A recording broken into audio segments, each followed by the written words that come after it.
La première chose dont nous allons parler, c'est la notion de responsabilité. Alors, d'un bloc de code, d'une classe, d'un module. Ici, on va parler d'une classe. On a une classe qui s'appelle employee et qui modélise dans une application, eh bien, tout simplement l'employé d'une entreprise.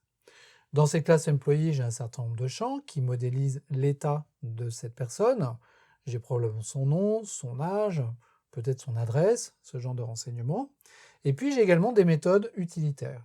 La programmation objet me dit que l'avantage d'avoir des objets, c'est que je peux rajouter des méthodes sur ces objets, méthodes qui vont me permettre d'enrichir les fonctionnalités de certains objets. Et là, sur cette classe employee, j'ai trois méthodes.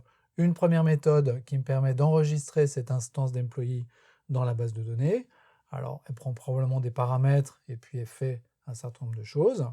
Là-dedans, dans cette méthode, j'ai le code qui permet d'écrire les champs de mon employé dans certaines tables de ma base de données. Et puis j'ai une méthode save-to-xml qui fait un peu le même genre de choses, qui va enregistrer l'état de cet employé dans un document XML, qui pourra après partir dans un service REST ou dans un service web. Je pourrais également avoir une méthode save-to-JSON qui ferait un peu le même genre de choses. Et puis j'ai également une méthode pay qui permet de payer cet employé parce que dans une entreprise en général, on paye les gens si on ne veut pas qu'ils s'enfuient en courant trop rapidement. La question qu'on va se poser, c'est quel peut être le coût d'entretien de cette classe?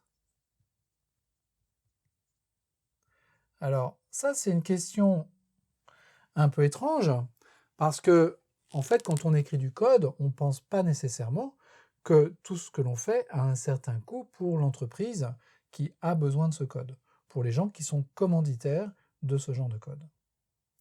Et le coût d'entretien de ce code, c'est l'argent qui est dépensé quand on fait une modification sur cette classe,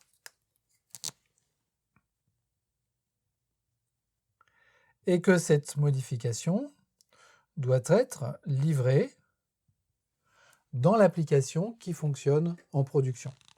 Supposons qu'on travaille sur le système d'information d'une entreprise.